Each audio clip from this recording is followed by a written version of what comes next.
Good evening, everyone. I would like to welcome you to the regular scheduled meeting of the Human Relations Commission of the City of Palo Alto. I'm so grateful to each of you for being with us this evening. We no longer have to vote on the virtual piece. That is over with. Oh, thank you. I left, it wasn't. Okay. At this time, we will have public comment. This is a time where if an item is non-agendized, the public can feel free to actually state it. Do we have anybody that has their hand up? Chair, Elena first needs to do roll call. Okay, was it on my order? Oh. Yeah. Okay. Can we please do roll call? Yeah, it was not on the agenda. Vice Chair Eberly. Here. Commissioner Causey. Commissioner Shea. Commissioner Kraus. Here. Commissioner Savage. Here. Chair Smith. Present. Commissioner Stimler. Here. Chair, you have a quorum. Thank you so much.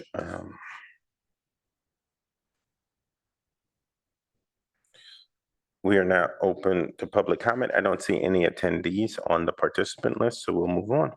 Do we have any agenda changes, additions, or deletions?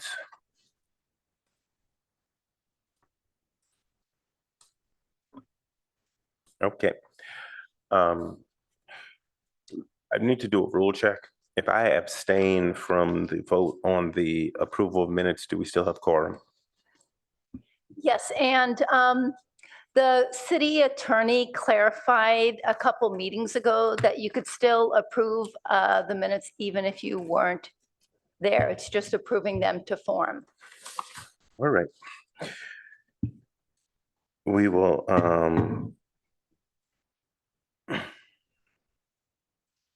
move to approval of minutes. I will take a motion on it. I'll move. We have Vice Chair Eberly has given us a motion. Commissioner Kraus has seconded the motion. Are we ready for the question? Yes? Okay. Vice Chair Eberly? Aye. Commissioner Kraus? Aye. Commissioner Savage? Aye. Chair Smith? Yes. Commissioner Stimler? Yes. Thank you so much. Okay. We have approved the minutes. Thank you. This time, we will start with our presentation of the results of the Avenidas Community Assessment Survey of older adults. I will ask that staff do the introductions, please. Thank you, Chair. So these presentations on older adult services were brought to you thanks to the work of a subcommittee of Commissioner Stimler, Commissioner Kraus. And we are very happy today to have Amy, the CEO of Avenidas, and Michelle, who is the Marketing and Communications Director. Did I get it right? And they will be presenting to you a recent study that they did last year. So we welcome you to the HRC. Thank you so much. Thank you. And thank you, entire Human Relations Commission, for inviting us here today. We are honored and delighted to be able to present to you, but more importantly, I want to thank you for your work. Yes. Can you bring the mic closer because I'm struggling to hear? I'm sorry. I'll just lean in. How's that? That's better. Thank you. I just want to thank you for your work on behalf of vulnerable populations in Palo Alto. As you know, I'm here to talk about older adults in Palo Alto and how Avenidas and the city of Palo Alto have worked together on behalf of our aging community and to keep us as active and healthy and as engaged as possible. I'm going to share my screen now.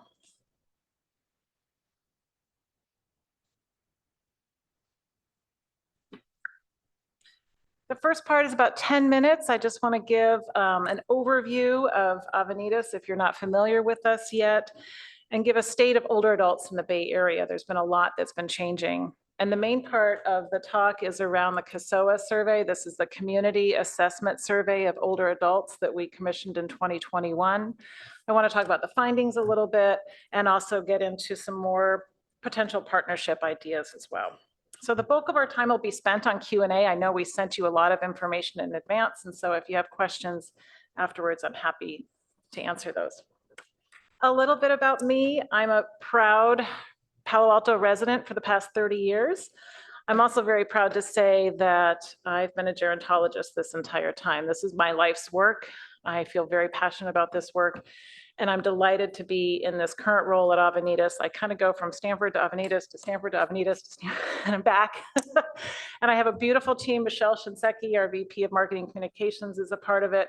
My leadership team has over 135 years of experience in social services, healthcare, and gerontology. So rest assured, Avenidas is in good hands. Amy, if I may interrupt, it doesn't Absolutely. seem to be showing on the screen. So I'm wondering if you had it on your screen, but you didn't hit broadcast or. This one? Can we see that? There we go. Thank you so you. much, Thank you for Amy. interrupting. Yes, I need that. Is that better? That's perfect. Great. And I also want to add this work is intensely personal for me. I, like perhaps many of you, have been a family caregiver for 10 years with my father-in-law, my husband and I. Boy, that was hard. And I have to say, I relied heavily on Avenidas' services to get us through that time. And so we understand that it really does take a village to care for our elders who need them. Now I can't move my screen, so you tell me what I'm doing wrong. Just keep holding it, okay. And at Avenidas, we're very proud of this village of support that we give to our community, no matter where older adults are in their journey. So I like to say, yes, we are here for older adults, but I also want to add we're here for anyone who cares about them. So I really do feel like this is a community center for all ages. And I also want to say it's for people everywhere. So we have older adults who live here in Palo Alto, and we help their adult caregivers or children wherever they are in the country, and vice versa. We get calls from adult children. My parents are in Santa Fe and in Oregon. We're happy to help with that as well. We really do want to keep our older adults healthy and engaged. Oops. Really push. So that mission and vision, we've been doing this for the past 50 years. You probably know the history as well as I do. We were established in 1969 as a volunteer organization. Then and now, this is quite an innovative model. If you look around at other cities, most cities run their senior center themselves. And it was innovative for the city then to say, hey, let's partner with experts in the aging field. Let's partner with people who really are passionate about this work and create a separate nonprofit. And we're proud to say we continue this partnership with the city of Palo Alto today. Palo Alto provides 8% of our annual operating budget every year, and we are very grateful to that partnership. And I want to say annually, we still facilitate about 52,000 encounters. So about 6,000 are unduplicated counts of clients, but through our programs and services and all of our different events and activities across our 3 locations, we have 2 here in Palo Alto and 1 in Mountain View. That's our service area.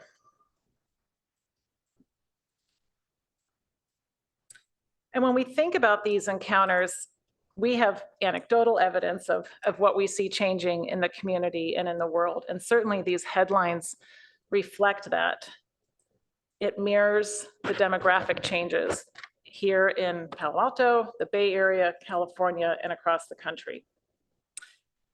Just these recent headlines says every Bay Area county is aging faster than the US. Did you know that the fastest growing homeless population is seniors? And senior service providers are fighting to keep up. So what we know from this information is that the demographics are changing and the status quo, the way we've operated for the last 50 years, needs to change as well. So let's think about this demographic shift. We know a lot of it is because of the baby boomers. They have changed the way we've done things wherever they are in their lifespan. They have arrived at old age. This gray tsunami that I don't like calling it is here. And they are going to change the way we do aging services as well. Here in the Bay Area in particular, we've also lost working age adults, school age children because of the pandemic, tech layoffs, and the high cost of living. So what we're seeing, and this is the picture that I like to look at, is we're really close to this inflection point in 2030 where there's going to be more people over the age of 65 than under the age of 18. Wow. And just so you know, we are already there in Palo Alto. We've got a lot more older adults here than the California does. And I'll also add here, you can see that in Santa Clara County, that age 60 plus is projected to grow 200% by 2060. So again, that's at the far right of the graph. You can see the vast difference between the number of youngers and olders in California. So I feel passionate that Avenidas has a responsibility to this community to not just bring our passion and our heart to this work, to care and to make sure older adults are safe and happy and healthy, but we have to pair it with our brains and be smart and use data to drive our decision-making. So in 2021, in an effort to draw out the voices of our community's older adults, we commissioned a survey with Polco. If you're not familiar with them, the National Institute of Research is what it used to be called.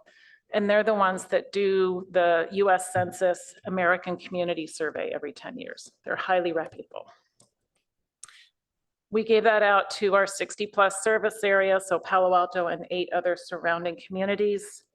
And this instrument is highly valid for their survey research as well as knowledge of aging services. What I appreciate about this study is it also has national benchmarks so we can track how we're doing. So I'm going to start with the good news. Palo Alto is doing great on some of these things. Of course, 95% of Palo Altans think Palo Alto is a good or excellent place to live, and I have to agree. 88% thought the design and the layout of the city is great compared to others in our surrounding areas, and the natural environment and access to outdoor health and wellness activities was also rated more highly.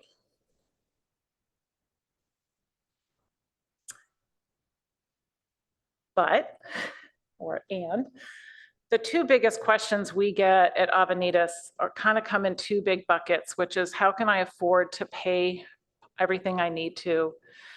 And who is going to take care of me when I get older? Or how can I get help caring for the people I do now?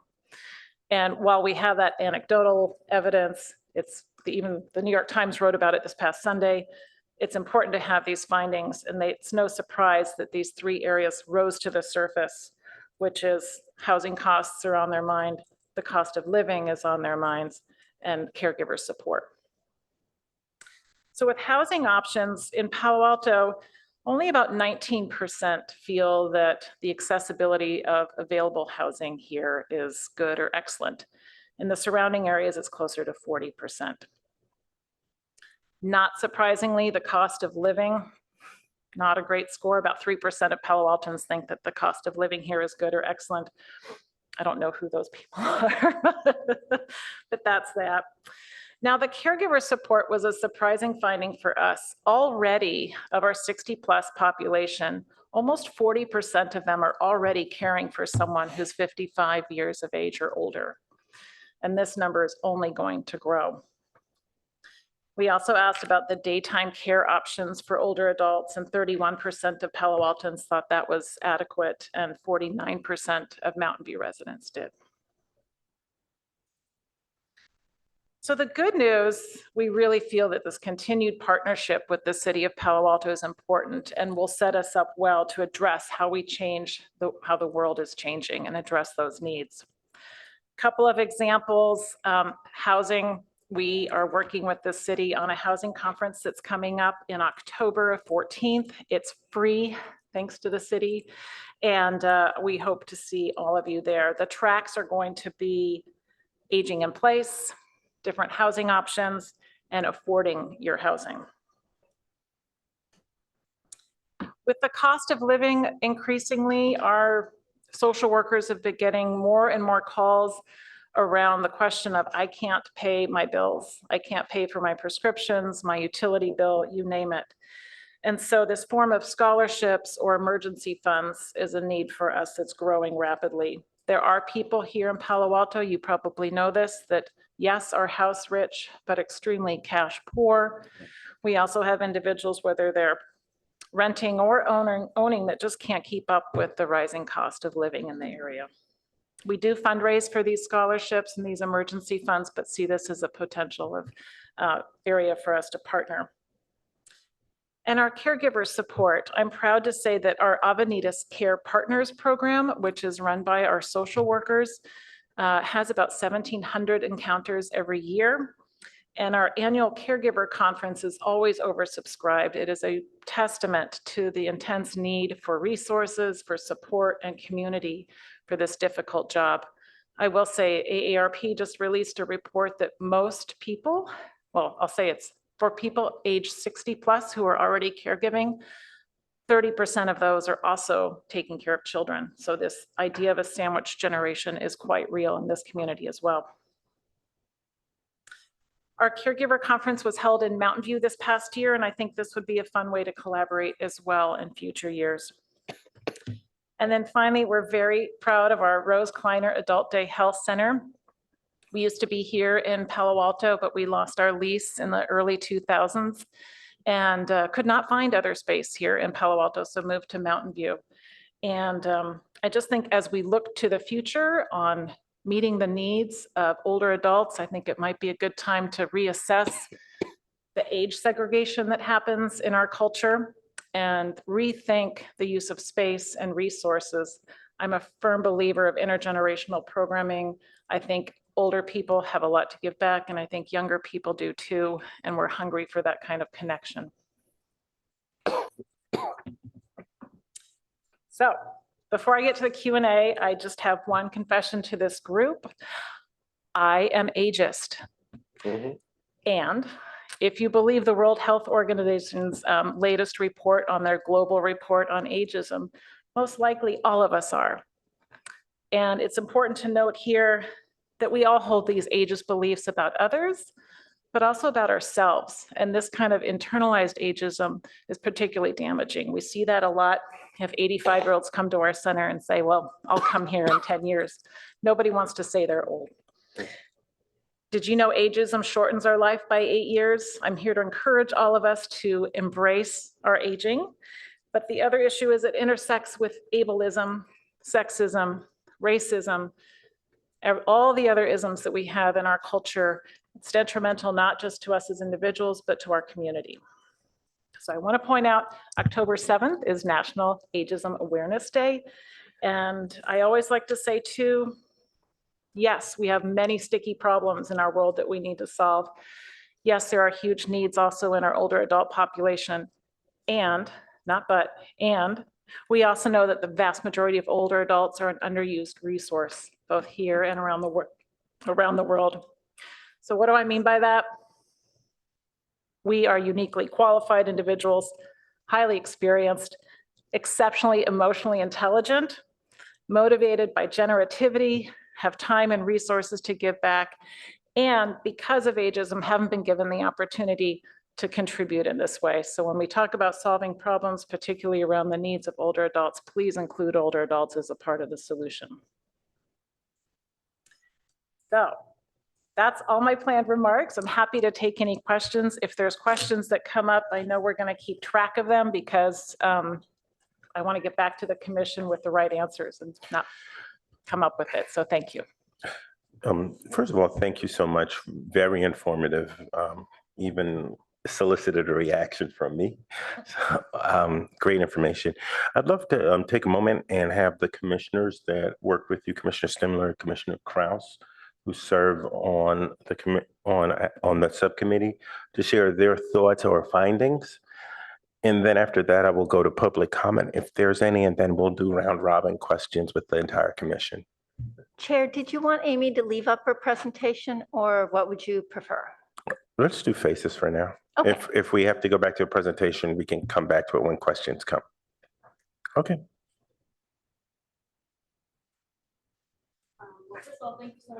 The button. Thank you so much for coming. This is very informative. I did actually read through the entire report that you shared with us in advance, and I do think you summarized it very well. It's interesting. We have kind of complicated challenges around our aging population in Palo Alto. I think the expression house rich and cash poor is an interesting dynamic, and thinking about how can we help those who may be having that situation in our community. One of the questions I'll ask later is just around the survey was conducted in 2021. I'm curious, because the pandemic really had outsized impacts on the elderly community, how you see them either bouncing back or not bouncing back. I saw in the report that I think it was 39% of respondents said that they had concerns around isolation and loneliness. Maybe that was a point in time, August of 2021, we were still kind of coming back from social distancing, but I'd be curious if that continues to be a concern, or if you see that people have fully come back, or if there are maybe some folks who haven't returned after the pandemic. So those are some of my questions, but I think we're going to do discussion in a little bit. So Commissioner Kraus? I'm sorry, my voice is. No, can you press the button? My allergies are nuts today. There's something in the air. So you'll hear me cough, but there's nothing communicable other than my DNA. In any event, thank you. This was an extraordinary presentation. It provided us with an overview. What I'm most concerned about is housing, because we have such an issue with affordable housing. And as this population ages, it's going to become more necessary for us to figure out the full gamut of what that looks like. I'd also like at some point to see kind of a matrix of how we do with housing, how we do with food, how we do with social services. Unfortunately, last October, I took a tumble over one of those cement blocks and I fractured my knee. And I'm fiercely independent. I had no choice. I had to have help come in that night after I was released from Stanford. It was extraordinarily expensive. I spent probably, now this is not skilled nursing, but probably $2,000 per week. And I was lucky I could get that. Mm. And I'm now a great resource because I know the families who come and they come on a moment's notice. But how are we going to deal with that? The costs are hugely expensive. And we have more people every day that are having injuries that are age-related. What do you do if you could not afford it? So I'd love to have a longer chat with social services that become available to the aging population. I'd like to see how it intersects with food, because they need to eat, they need to sleep, and they need to be cared for. And indeed, this population is getting older. We all came to the valley in its heyday, and it was exciting and wonderful, and God bless us all for coming. The world has changed, but how do we do this as a city? And how does the Human Relations Commission begin to get their hands around this?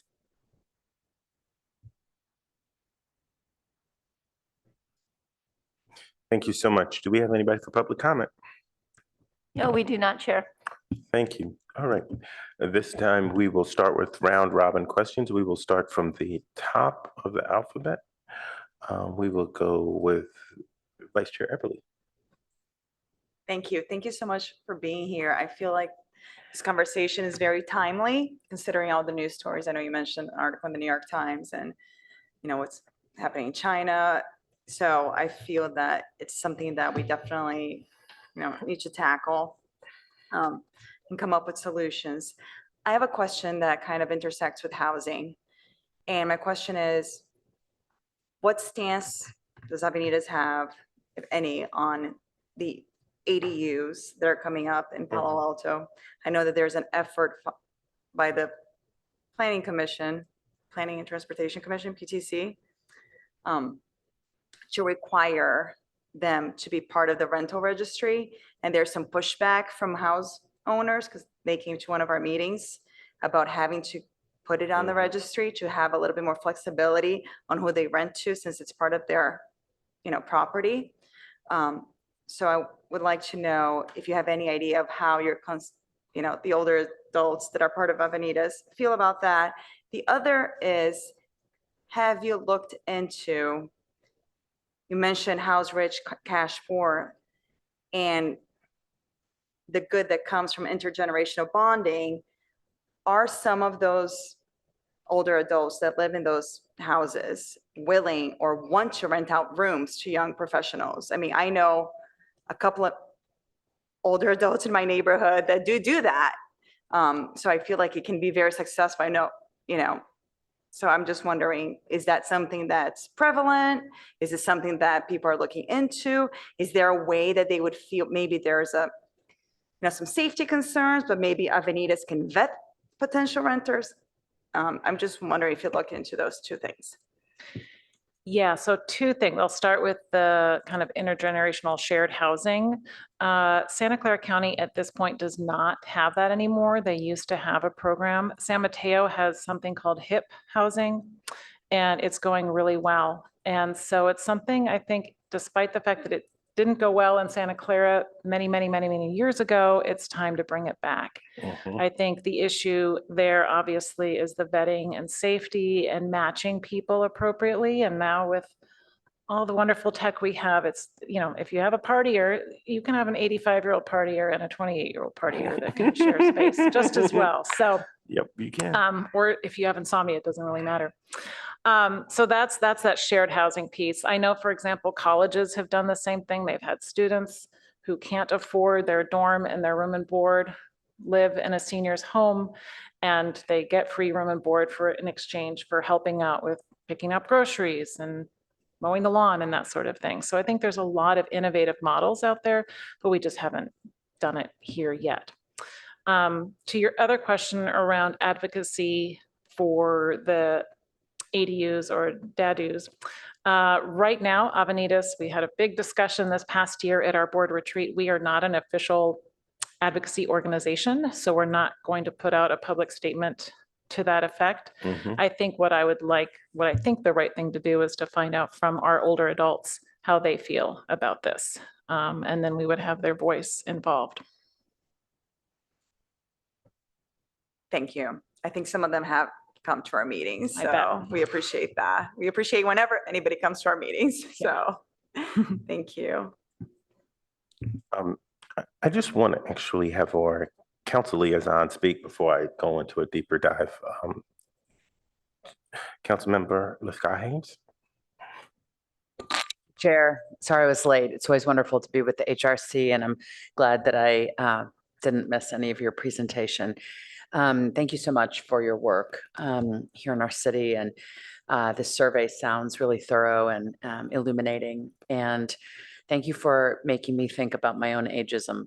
It's something that at 55 I need to embrace, the aging underway in my own body, and the way in which I may not be fully appreciating older people. So thank you for calling that out for all of us. I think that was really beautiful, if hard.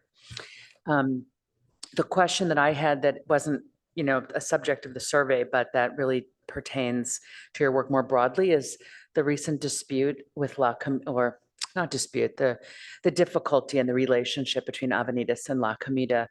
Both of you are aiming to serve our seniors. And for those of us who are on the outside, it was a bit perplexing to try to discern and understand what's gone wrong in that relationship and what is being done to bring these organizations back together for the sake of our seniors. And I wonder if you're comfortable commenting on that, even though it's a little bit off topic. I'm happy that to, okay? absolutely. Even before I started in this role, that was the first question I got from the press. The Post was all over it.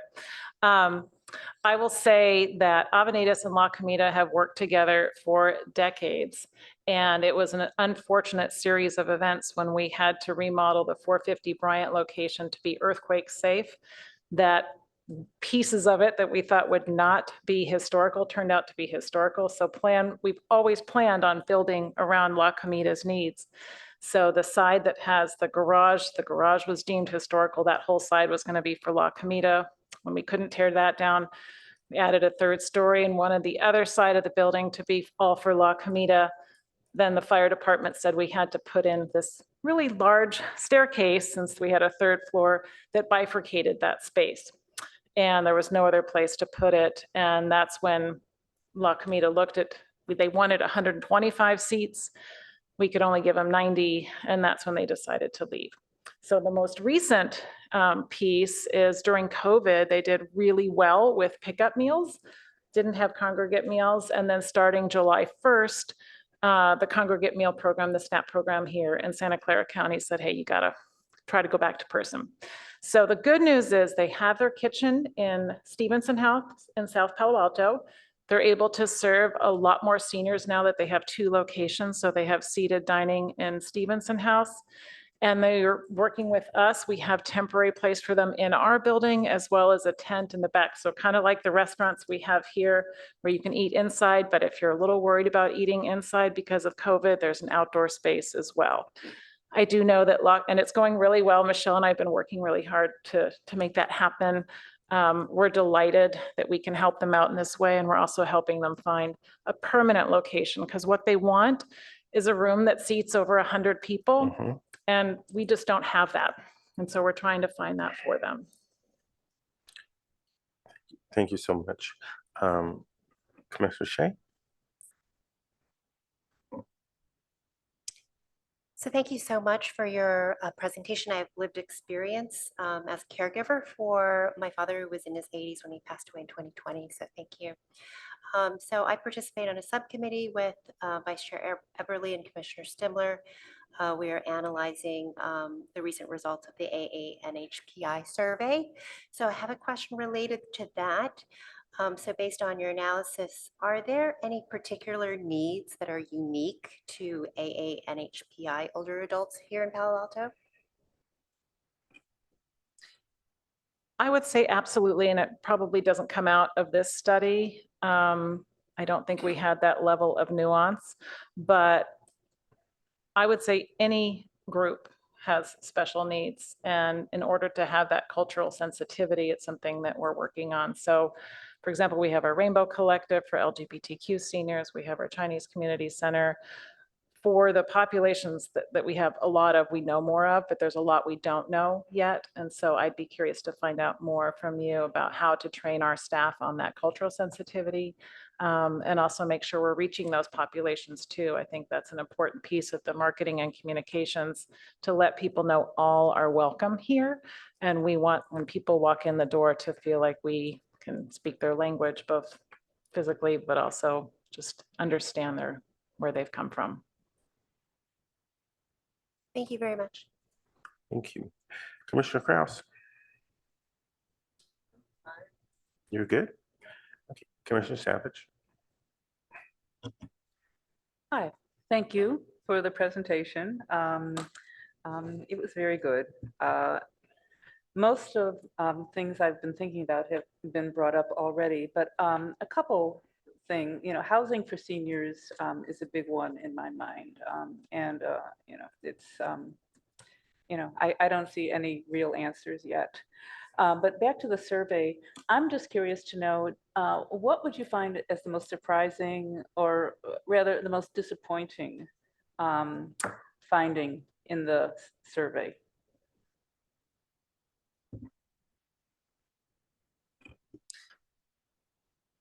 There was one question about, and I'm not going to get the question exactly right, but something along the lines of, do you know who to go to for senior services in your area? And while benchmarked with national data, it was very high compared to national benchmark. It's not high enough for me. I want that number to be 100%. And so I think that was one area where I was like, I feel bad if, I think it was something like 70% of the respondents were like, don't really know what's Avenidas or who's La Comida. Who would I call if I had a question about aging, either social services or health services? So to me, that hits hard in the heart. Yeah. Was there something the HRC can do to move that along, help out? Ooh. Michelle, would you like to answer that question? My marketing person. Always. Thank you for asking.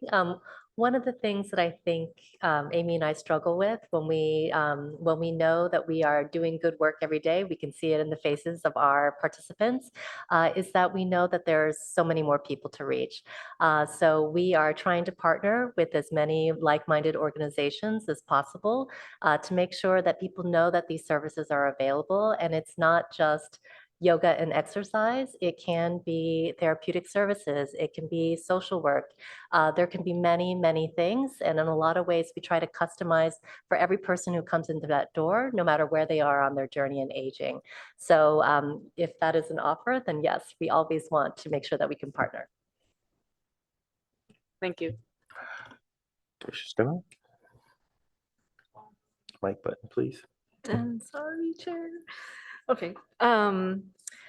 So I just returned to the couple of questions I had mentioned earlier. One is, obviously there's just a trend towards an older population generally. So that's what, these are concurrent, but with at the same time that we went through a pandemic. But I'm curious if you're seeing any needs emerge now that are pandemic related or post-pandemic related, given that the pandemic had such an outsized impact and continues to have an outsized impact on our most elderly. I would say the continued impact of COVID, at least from our perspective, is less a healthcare concern and more an economic one at this point. I think the prices of everything have gone up. Yeah. Healthcare access, we get this a lot. It's taking 8 to 9 months to get an appointment. It's just been really difficult on a lot of areas, given the lack of workforce availability, the cost of things. And so it's just been this ripple effect for people. Yeah. I do know increasingly older adults who live here, their younger relatives have moved away because they have to, and they can't afford to live here anymore if they don't have a job. Yeah. And so we're losing that social connection of family, and we're seeing that as well. That makes a lot of sense. There were 3 areas that you mentioned that were sort of the needs of the community: housing, cost of living, which you just mentioned, and caregiver support. I'm curious, you had such creative ideas just around how to integrate some of the needs around cash. Sorry, I'm being wrong. House rich, cash poor. I'm curious if you have other interesting or innovative ideas around the other 2 issues around cost of living or around caregiver support that you just want to raise to the commission. Gosh, I wish I had an answer to your cost of living question and your healthcare cost question or home care cost. I don't. Yeah. I'm going to keep working on that. But with caregiver support, I do think there's a lot we can do. And one of my roles was with Stanford University Human Resources. Avenidas has a contract with them. So as you know, at larger institutions, they have a work-life office, and primarily that's around childcare. They either provide childcare or offer stipends for childcare.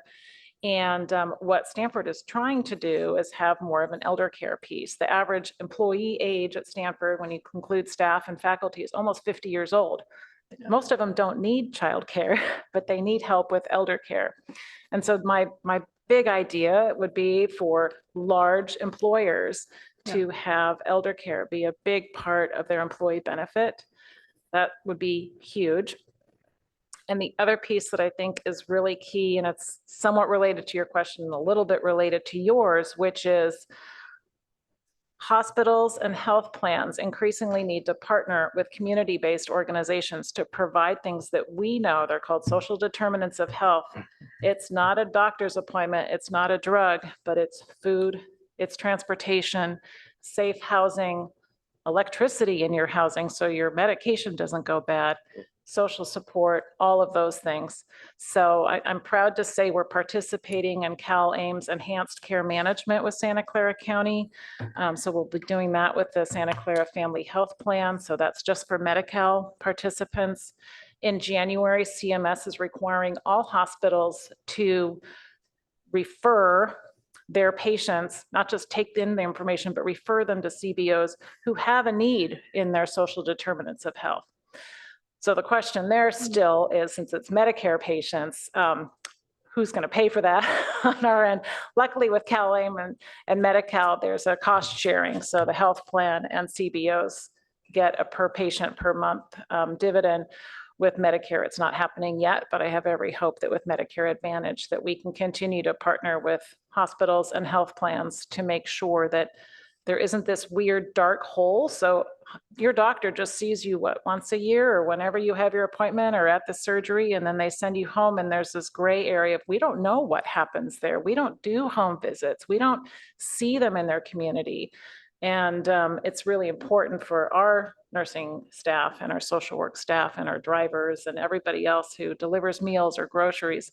We have eyes on these people, and having a way of communicating that and caring for the whole person, not just the medical need, is really important. So I'm hoping that kind of helps with the caregiver idea as well. Wonderful, thank you. Thank you, Commissioners.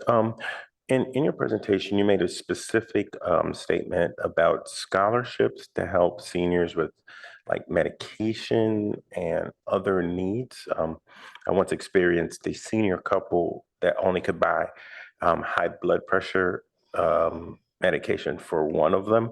So they split the medication and then one ended up in the hospital. So I would be very interested to hear what are the dollar numbers, the total impact and the budget. I know we this seems like something that could be partnered with through the next HISRAP process, which is I think 20 months off, right, Minka? But we could definitely talk about HISRAP or CDBG or some other, but I'm just curious to get numbers on people and dollar amount that you're doing with scholarships at this point, and how much of a need is it? Okay, I want to get actual numbers, so we will have to get back to you on that. I do know I sign those checks, and so it's everything from $300 for a dentist visit that wasn't planned for. It's for medication. We now understand that Housing Industry Foundation, they help with some emergency funds for rent if you need it. So we're trying to partner with other institutions that have these types of emergency funds. Right now, I want to say our budget was what, $4,000 this year. It was pretty tiny. We're doing more fundraising through Wishbook and a couple others to bring in more money for that funding because it's gone before we even say go. There's a huge need. Emerging Need Fund? They just got sent that, so yeah, they have that. Oh, because you're aware of the Emerging Need Yes, Fund? yes, Christina and Okay. I are on it. Okay, because I know that sounds like an emerging need. Anybody has any other questions? Yes, Commissioner Krause. I would love to get some data back on how you coordinate. Where do you share? Where are the points of connection? Meals on Wheels, La Comida. Where do people go for food? I know JCFS has a food kitchen. And is that information shared? You know, where are your points of connection? And how can the HRC maybe help you with those connections? Yeah, so when people call in our INA line, our information and assistance line, they typically go through our social work staff, and our social work staff are incredibly well-versed in everything that's available to them, not just housing, but transportation. And if we can't do it, it's, we refer out a lot. So we can get the numbers to you on how we do that internally. But I'll have to say this, there's no dropped balls. It's an extremely tight organization in terms of warm handoffs and not just saying, here, hang up and call this number. It's let me get all of this information for you, and then I will get back to you and make sure that you get everything that you need. It's extremely important to us that it's not sending them down these rabbit holes. And as you know, these things change often too. So one day the grocery pickup is on a Wednesday and sometimes it's on Thursday. So making sure that they understand all of those nuances is really important. And also that new Palo Alto service that takes people around, is that having an impact? And if so, what's the utilization? And what's the extent that you can put people in for utilization? That new service. The Palo Alto link. Yes. Yeah, so far we haven't seen, I don't know the data for PAL. I do know our transportation numbers, and we haven't seen like competition there because we really are serving maybe a different population. Most of our transportation is for people who need to be either picked up at their home or actually need someone to help them out the front door and get into the car. Right. And then the other piece is the tracking. So if I, as an adult child, say I'm arranging a ride for my mother to go somewhere, if she has cognitive difficulties, I'm going to want to keep track of where she's going. And that's something that we can offer as well. I'm just curious, if Yeah. that's alleviated some of your issues and it is Palo Alto Link, or if it's business people or students. Who are using Palo Alto Link? Yeah. That I don't know. That is, I don't I'm know curious the too. I don't answer. know. That's a city programming. I mean, I can check with our transportation department if they have any kind of metrics be or anything like useful. that. Because just recently I asked someone, well, why didn't you do this? They didn't know it existed. Thank you. Do we have any other questions for the next people? Amen. Sorry, can't say that. Wrong job. Wrong job. Wrong job. I'm a little tired. First of all, thank you for the phenomenal work that you're doing for our community. I know I do not speak for just myself, but for the entire HRC. Avenidas has a golden and stellar reputation in our community, and we're grateful for the in-depth work that you do. We we are interested in ways that we can help communicate to the wider community the services you give, and B, as we get into funding his wrap for the next cycle. I know you have the application for emerging needs. I think being on that selection committee over the past few years, that scholarship program, I'm not guaranteeing anything, but I think it would pique the interest of a committee. Yes, Minka. I was going to just add, and now I've already forgot about it. So let me say. One is Avenidas does not apply for HISRAP because they're a direct service provider with the city. They used to be within the HISRAP bounds, but they can apply for emerging needs. Did I misunderstand you? We have other organizations that get direct funding from the city and still apply for HISRAP. Pardon me? We have organizations that do both in HISRAP that are HISRAP grantees. I'll text you. HISRAP and CDBG, or? No, HISRAP and city funded. Yes, I know what you're. I know what you're alluding to. That would be another discussion because Avenidas and Palo Alto Community Child Care specifically requested to be out of HISRAP, I think in 2018, 2019. They used to be part of HISRAP. Why? I'm just confused. it's a longer discussion. I'm happy to go over it now with you if you'd like, or, No, okay, that's why. let's not I keep asked. everybody here all night. We I did that know. on Monday. But I just want to get them every possible resource, maybe something that 2018 that made sense probably doesn't make, we might not make sense in 2023. So we can have that discussion, but we want to get you as much funding as possible because I see the impact of seniors and I know that they need resources, particularly around house rich and cash poor. All right. We've closed this item. Thank you so much. Thank you. All right. I see Claire Campbell is she still on the line? There she is. Hi, Claire. Hello. We're Are you ready? CDBGing it again. So Yes, we are. It's that time. it is that time. We're on item number 3. Information item, summary of fiscal year 2023 Community Block Development Grant Program accomplishments, review consolidated annual performance and evaluation report, and that will be Claire Campbell. Yes. Good evening, Commissioner and excuse me, Commissioners. So we're back here tonight with a new CDBG item, and we're going to be reporting out on the progress of fiscal year 22-23. I just wanted to give the commission a few updates on the program. So currently, we're getting ready for the next CDBG NOFA, which we're planning to issue later this fall.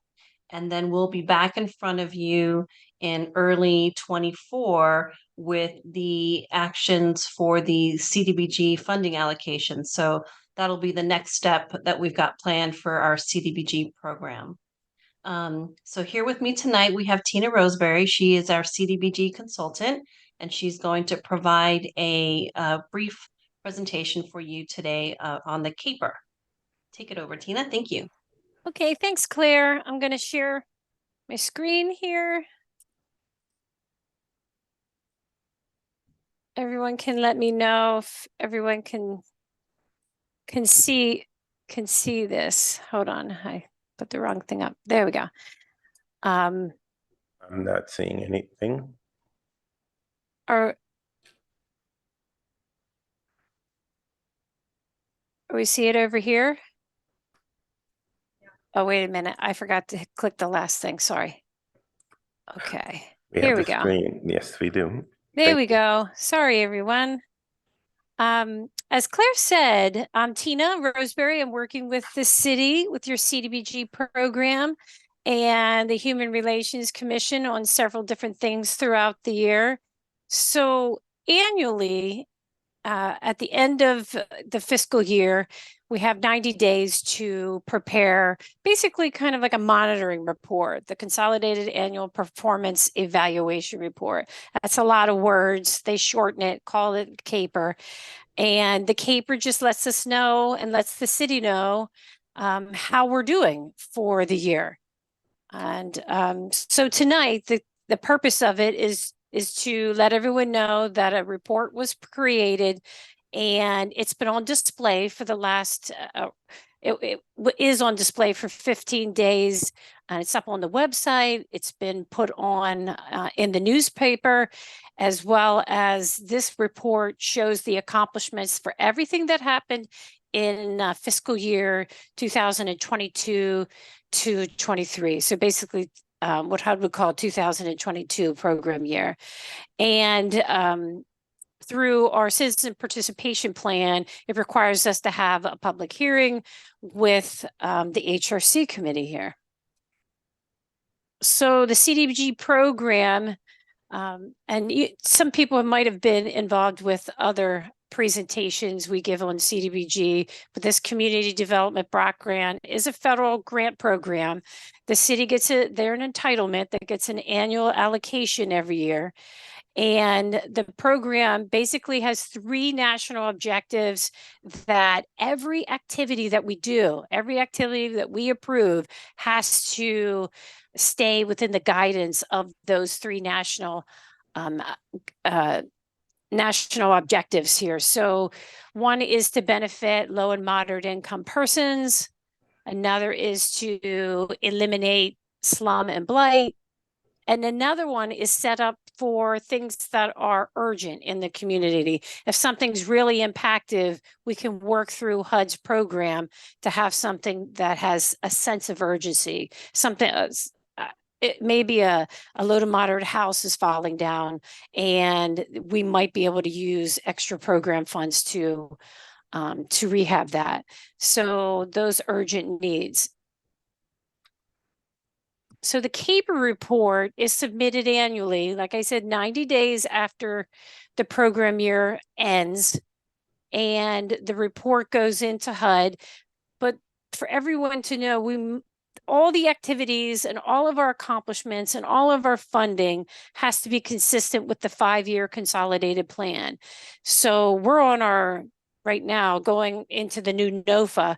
We're going on our 5th year. But the 22 was the 3rd year of that 5-year plan. So we're right about, the end of like the middle of that 5-year consolidated plan for this CAPER. And that document summarizes all the achievements for each program. And sometimes the program for CDBG focuses in on a variety of efforts, but then the city adds some things to it, like downtown streets and other types of things that the city's funding planning wise that kind of fit in with some of the goals and objectives for the CAPER as well.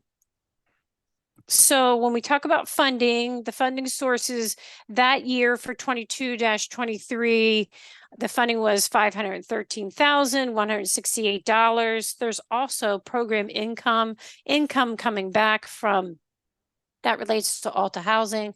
So a total amount of funds that we had to program and spend were $620,468.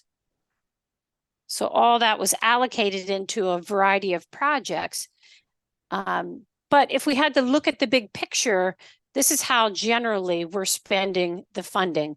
A percentage of it is going to housing rehab, public services, planning administration, and public facilities and improvements. There is a cap that goes on to public services. Only 15% can be spent on public services. Sometimes I say to myself, unfortunately, because just like the presentation before mine with senior citizens, there's just so many different great services out there, but only 15% can be spent with CDBG dollars. Up to 20% can be spent on planning and admin. So in a recap, like a brief recap of the 22-23 activities, here's the public services, admin funds, public facilities, and housing rehab dollars that were spent, and the subrecipients of those. So you can, I won't go through them all, but here they all are. And then just to know a little bit about our public services and what those subrecipients do out there. Alta Housing is providing on-site counseling in some of the housing facilities that they have, and they do awesome case management services. So the CAPER is a accomplishment measurement metrics kind of document. So they have goals that they set.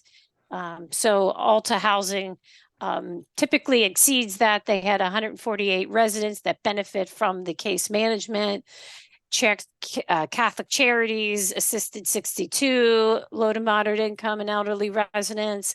Life Moves, and this is what they do. They're part of this Opportunity Services Center, and they provide case management to homeless individuals. 49 were assisted. Silicon Valley Independent Living Center, they do case management services as well.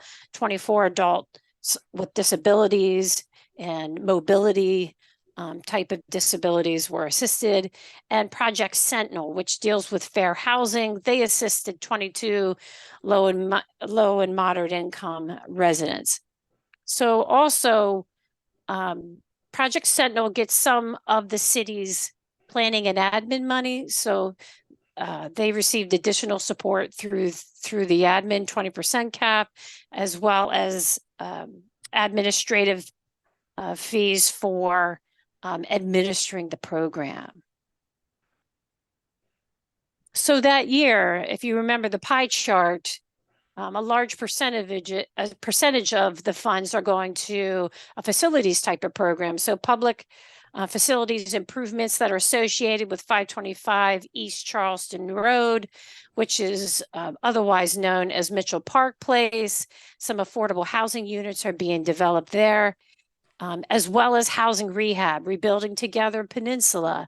They have what they call their Safe Home program, and they've assisted 5 households with housing rehabilitation type improvements, mostly dealing with safety, weatherization type of projects. So our last step towards this is waiting till we get through our 15-day display period. This will be on the consent agenda for council, and then the CAPER gets inputted into HUD's system and gets submitted by the 28th of September. And that's kind of a brief, hopefully it was brief enough, Claire, for everybody. But if there's any questions that anyone might have, I'll stop. I'll leave the presentation in case anyone wants to go back into anything, but I'm here for any questions.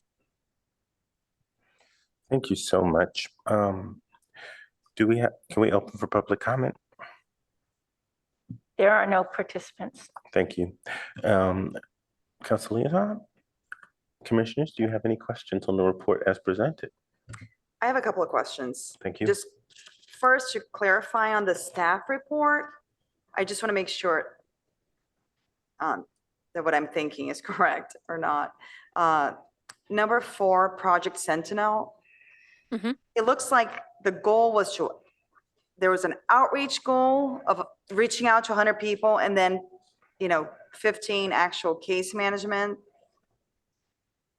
So then you have goal assist 100 individuals, actual 22. Shouldn't it be assist, like case manage 15, and then you case manage 22?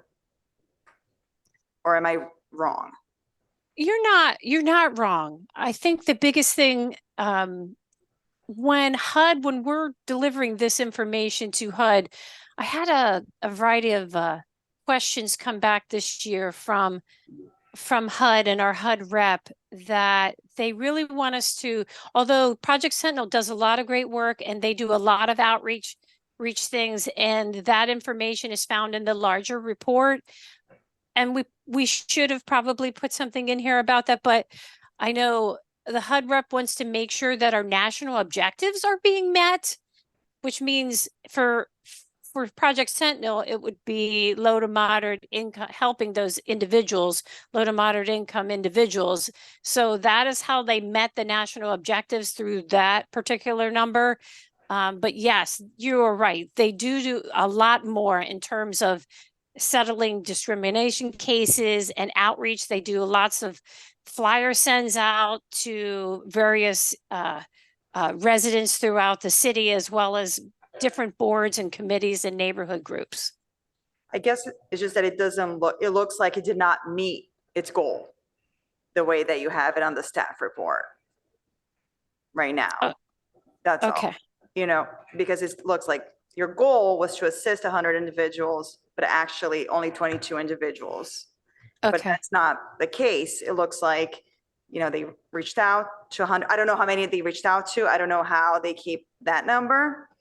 But it looks like they had a goal of 15 case management cases, and they actually had 22. So they actually surpassed their goal. So just, FYI, I don't know if HUD gets this or they just get the longer report, but it just doesn't look like they met their goal, but they actually surpassed it.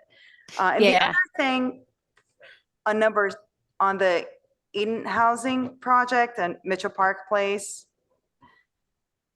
is it going to be a problem that the money then, it seems to me, that was not spent in the 2022-2023 fiscal year because construction didn't start yet? Is that going to be an issue with HUD? Every year the city any entitlement has a timeliness test. So luckily we spent monies in other ways and prior monies to reach the timeliness after we paid all our subrecipients and administrative funds. But yeah, it's true. The HUD does like you to spend money in the time period within that fiscal year, which is July 1 till June 30th. So it is conversations that I know that we have with the city, with staff every year on, is a project really ready to go? And Mitchell Park, they thought that it would go a little sooner. I know they were looking for how low and moderate income housing tax credits, and that took longer to be awarded those than was originally anticipated. But it does affect the timeliness, and we worked with HUD through those responses and questions that they had. Okay, thank you so much. I'm Mhm. I'm part of the CDBG ad hoc committee, and I know I owe an email back on my availability, but I'm looking forward to working with everybody. Thank Oh, you. thanks so much. Any other questions, commissioners? Yes, Commissioner Krause.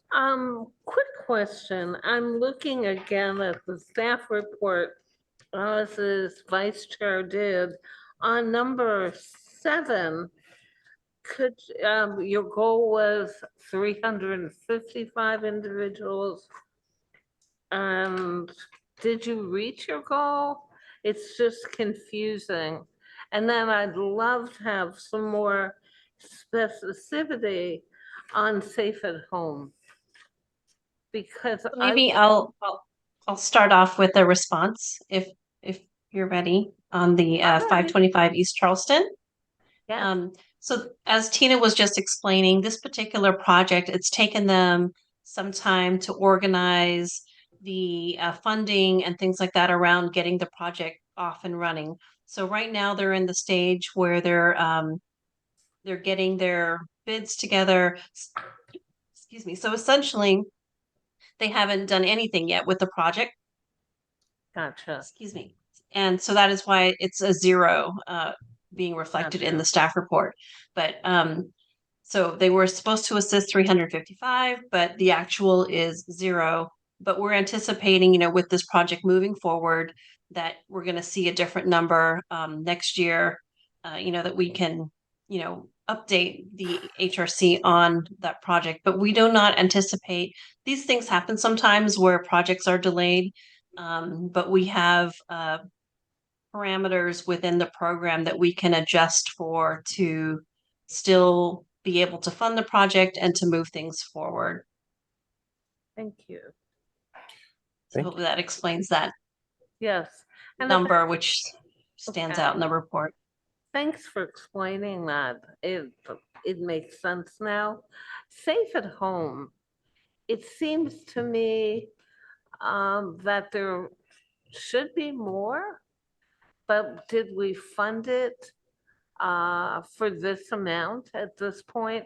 I would imagine that with the growing senior population, that houses need these kinds of rehab so the seniors aren't falling, tripping, not making their way through their living room, etc. Are we gonna take a hard look at that going forward? Claire? Yeah, so so Rebuilding Together we've been funding their work for a few years now, and they do struggle meeting their goals. So even though we give them around 75,000, something like that, they do have some challenges getting applicants who qualify for the funding for their rehabilitation projects. And Tina can kind of speak a little bit more to those details, but I think it's a struggle in Palo Alto because when you look at their assets and things like that, if they own a home, sometimes that can push them out of the qualifications for being able to receive CDBG funds. And so it sounds like it should be a well-used program, but it's actually a little bit challenging to get applicants in the door that qualify for assistance. Tina, do you have something to add to that? Well, they are struggling. They only have a small wait list for the city. And so $73,000 a year, if we look at it this way, their goal was to get 4 done. They actually did 5. The cost of construction too, like the cost of construction prices went up. So what so they're each getting, if you divided, how 5 homes into the $73,000 that we're giving them, that's like 14,000 or so. And what, yeah, and what all you could, and when they really focus in on getting the codes things done and weatherization, things that might lower their monthly bills. And if they get a roof replaced and some windows done, or say their porch is falling off, just that money and how far it's going to stretch doesn't stretch as much as it used to. So they're only able to do right now 4 to 5 homes with the 70-some thousand. But I know they took them longer than they thought it was going to. Number one, that by the time they income verify, maybe at the end they didn't, their household income, because it has to go by everybody in the household who's earning an income, their household income is just over the limit. And we are trying to keep it to HUD standards for low to moderate income limits that they set annually. So there's just, they struggle with that. And it's an objective maybe this year to see if we can get the word out more about the program. Maybe that might help it out a little bit more. If you have some thoughts on that, to get back to Claire or us. Sure. I will say this, I've been on this commission, it's gotta be 6 years now. And because of the economics of Palo Alto, housing value, income values, this segment of the program has struggled mightily because we are an outlier on our national averages that really throw us off, and we just can't get the mathematics to work. So even when we advertise it and get the applications, it's just the numbers and the economics of our area. Again, I think Avenida said it best. People are house rich or asset rich, but cash poor. And even when you start mixing in the HUD stuff, even what we consider cash poor here is better than the national average as cash poor. So it's just a math problem that unless they start doing graduated scales, we'll never get it to work correctly here. All right. Just a footnote, our systems have gone down. No. Amy's, mine. Okay, staff. All right. So we are so grateful. Does anybody have any other questions? Claire, what is our next interaction with CDBG? So the next one will be us coming back to the commission. So we'll be meeting the next time with the HRC Selection Committee to discuss the funding allocations, and that's going to happen maybe in December. And then following that, we're going to come back to the full board in probably February to do the allocation decisions or recommendations for council. All right. So that's next steps. Thank you so much. So we'll see, all of us will see you in February, but it's Commissioner Vice Chair Eberly, and who else? Commissioner Causey. Okay, so Commissioner Causey and Vice Chair Eberly, will see you in December. Thank you as usual for all the amazing work, Claire. Thank you, Tina. Thank you. Thank you. All right. Are we good technically? You can use mine if you want. I don't need it. Well, we don't have any more presentations, Okay. so All we right. can just look. All right. Can I ask a weird question? Do we have to redo roll call? Can we redo roll call so that Commissioner Shea can be counted as being here? She missed roll call, but she's here. I was just curious if we have to. But redo she it. asked the question, so she'll go on the record Okay, as being great. So present. she's here. Okay, cool. Once- Just want to make sure you. Once you talk, you make the record.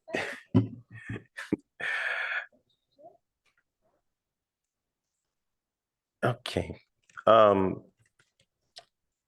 Let us, I had a great meeting with staff and the vice chair, and I heard a lot of really good things as far as progress being made on our work plan. Do we have the work plan that we could pull up? I was just about to do that. Thank you so much. I just want to, so I think there's a lot of really good things. I think I'm going to start on the AAPI project because I know there's like a couple of different steps, or there's some really good progress there and some next steps. And then we can look at the other areas and we can go from there.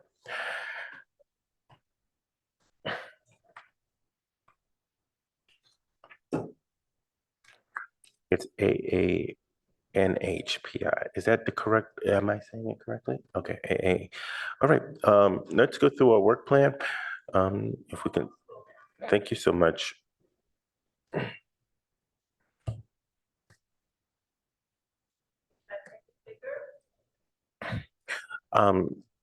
Okay, the funding programs provide human services organization. Okay, you heard CDBG being updated. I am going to save the his rap commentary. Matter of fact, or I can ask our council liaison to share her perspective on and staff to talk about his rap and what happened on Monday night. Your choice, everyone. Sure. So the chair and I presented to the council the HRC's contingency plan, and it was a very good conversation. The council was supportive of the HRC's deliberations and contingency amounts, with the exception of one of the recipients, and that was Ada's Cafe. So the council made a decision to take around 45,000 out of the general fund, and that will be added into the HISRAP fund so that Ada's will get about a total of $52,000 for each of the 2 fiscal years. And staff continues to, I say staff, Elena has been in the middle of trying to execute these 22 contracts. And it's quite the endeavor, especially when we had two amounts of what they were going to be given. But that is the update. And then if the council member wants to add any nuances, because there was a good discussion. Has the commission been advised about the 2 that dropped out? I believe I did that at the last meeting. If I did not, the reminder is that 2 of the applicants that were awarded money declined, and that was Cassie, because the school district went to an internal model for counseling at the high school level. And the other one was Palo Alto Renters Association, as their key staff member was going to go for advanced education, and the rest of the volunteer staff members didn't feel like they had the capacity to implement and manage a grant. So that money was divided proportionally between all of the recipients that were not already at their asked for amount. And that is the normal process that staff follows when a grantee drops out after the funding allocations have been approved by council. Thank you so much. Councilmember Thank you, Ms. Vanderswag. And thank you for all your work. Your presentation was really excellent the other night. And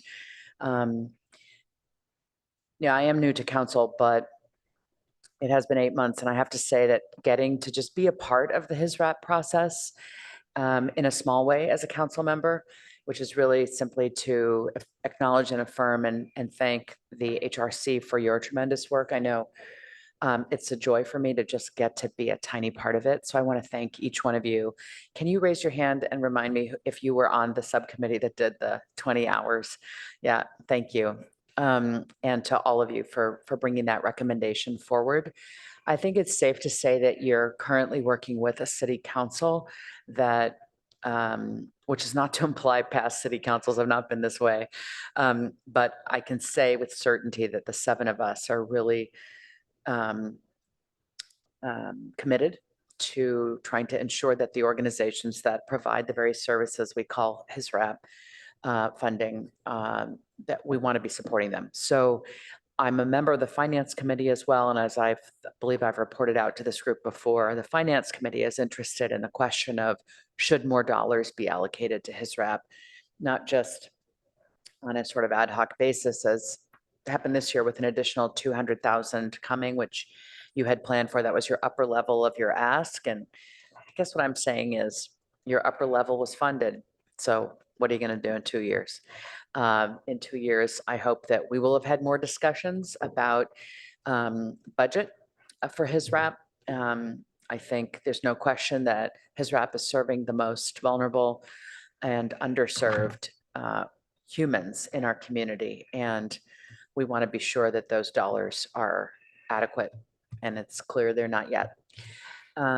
To the Ada's Cafe, I think the discrepancy for us was, with due respect for the work that had gone into making the decision and an understanding that their application had not really risen to the level that the others had, and tough decisions had to be made.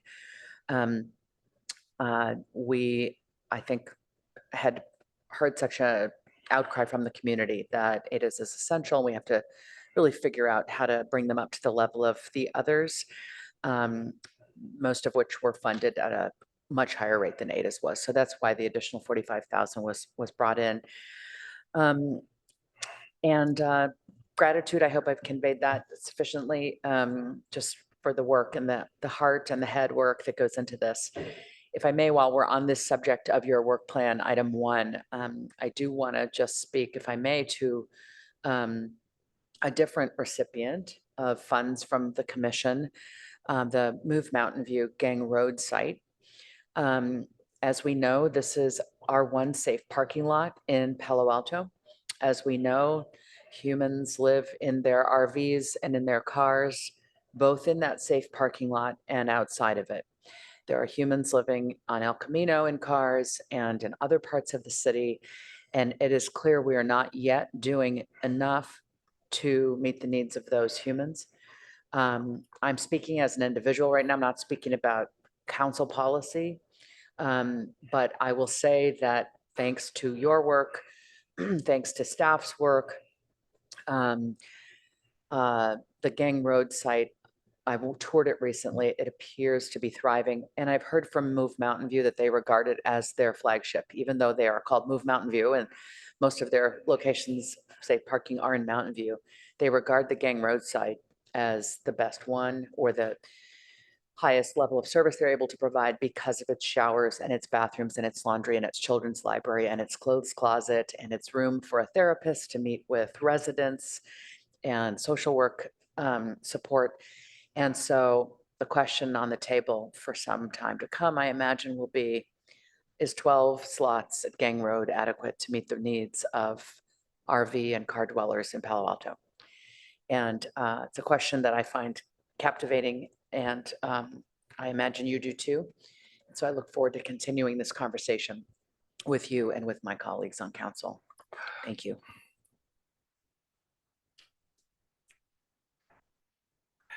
Thank you. Just one note,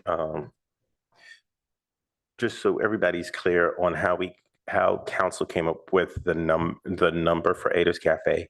It wasn't just an arbitrary number. It was very well thought out, I think, in the sense they said the average recipient receives 76% funding for their request. So what they did with Ada's as a special case is they matched the average of what was given to other recipients.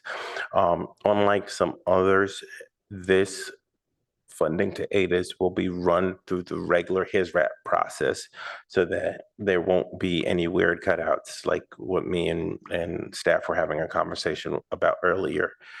So it's a very clean situation, and I think like I said to council, I think everyone that applied was a stellar candidate. Or decision is not a judgment on an organization, it's a judgment on an application. And, you know, we are well aware that Ada is a phenomenal asset to the community, but we just have to, so I just have to say, thank you, council, for stepping in, and we're grateful for the work we continue to do. I appreciate that. And thank you for going to the nitty gritty of the funding. It was critical to us not to take funds away from those who had received higher levels of funding from the HRC. And so that's why we made an allocation from the general fund to augment essentially the dollars you were able to work with. Thank you so much. Thank you. Staff, is there anything else on this funding piece?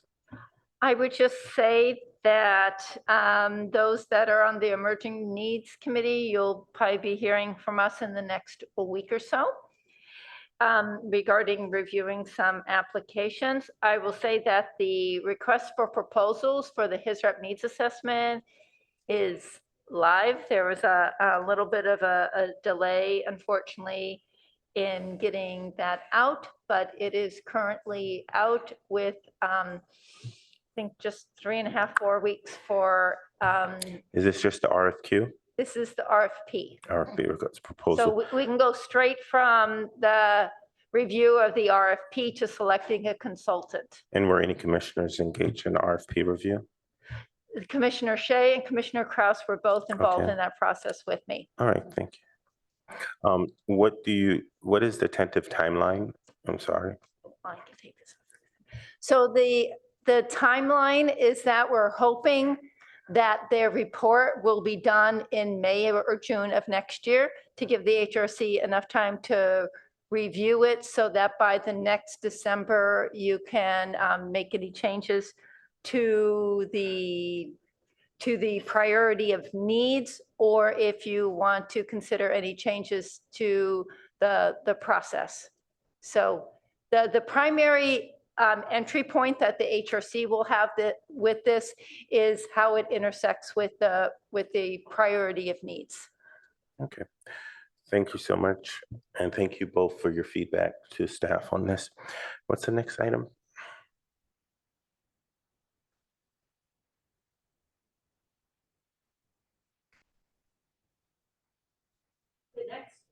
The next one is inclusion belonging. So on the top of that is the AA-NHPI project. So if any of the members of that ad hoc subcommittee would like to give an update. Yeah, we have tallied the survey responses and found the preliminary key findings. We would love to share with the HRC soon and have an invite public comment for any perhaps more qualitative feedback folks may have or additional perspectives on what we've decided were the key findings. So we will be distributing some of our findings in advance so that people will have an opportunity. People from the AH and PI community can come and share whether or not they find that the results really reflect their experiences in our community. In addition to that, we've also asked with Minka's help that the recent Palo Alto Community Survey responses be analyzed by race so that we can compare and look at whether or not there are different priorities for our city within our marginalized and underrepresented communities. So that will likely happen, I think, in probably Q1 of next year. Right. Yep. Yeah. So what we have is that the responses from the AA-NHPI can be singled out into a separate report that the subcommittee can review. The city is still looking if it's a complete report by race.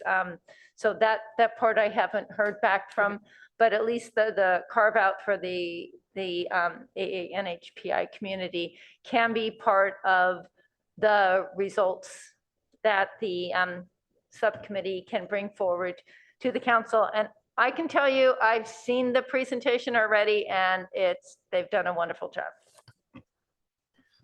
I've heard, but and I can't see it until they present it. Subcommittee. And it sounds like there's two parallel things happening at this moment. There seems to be the survey results that are collected, and there's community survey, which is a separate piece. Is that correct? Yeah, those will be available in mid-December, the survey, the city's community survey. Is there any way that you could be prepared to present on the first piece in the October or November timeframe? Yeah, that's what we're planning. Is there anything we as a commission have to do to get prepared? Is there any outreach? Do we want community? Okay. What does Yeah, that so look like? staff is, Elena, is creating a flyer. We were just waiting on when the will of the commission for this report back and listening session to happen. So then the hope was that the commission would refer back to the Google document where you had outreached and had logged your outreach, and that you would take responsibility for, once again, sending this invitation to the listening session personally out to the people that you spoke to about the survey. So I think that the presentation is in really good shape. So if the commission wants us to, we can present in October, Mhm. but we need to get then, well, but I don't know how long, we need the flyer and we need to do the outreach ASAP. So you We're have, doing we have October, 30 days? less than 30 days because the October meeting, I think it's like October 9th or something. It's early. I looked. Yes, it's a 5-week month, so it's the 12th. It's, Okay. okay, not the 9th, But November 9th. I would say, I would encourage you to do it in October and push hard because I've been in Palo Alto long enough to know that if you wait till November, people start leaving town and finding reasons to travel and want to go to Tahoe and ski and am I wrong? Don't. So I would say October would be a good month to get the people engaged. And actually, November 9th is the day before Veterans Day. Oh, it's over. So- You gonna go skiing. So- They're gonna be on the mountain. I won't, but I'll be it's- trying to go to a beach, but somebody's going to a mountain.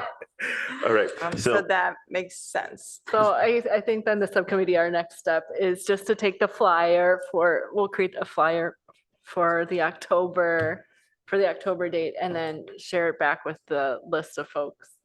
I'm so And we may, oh yeah, And we're announcing now. yeah. We'll be If reaching anyone's out. listening, and you're interested in seeing the results, please Somebody look on from- the agenda next week, somebody in the next month. newspaper's watching tomorrow. Yes, all right. So I would say as long as we have 2 weeks to advertise it, so Um, if we can get the flyer by the 28th. I'd like to request having the completed flyer by the 28th to give the commission at least 2 weeks to advertise. That won't be a problem. All right, that's great work, great work. Thank you. Equity work through partnering with the city on creating policy language and bias training for commissions. I had the distinct opportunity to sit on the phone on a Zoom call for all of 8 hours last week as we interviewed several candidates for the diversity officer for the city.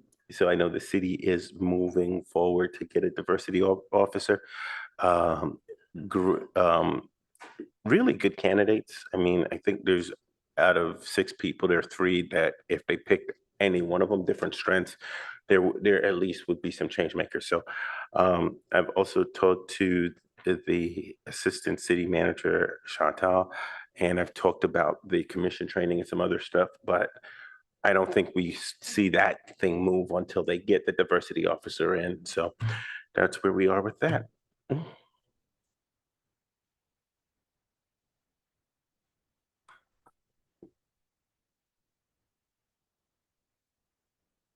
What is, okay.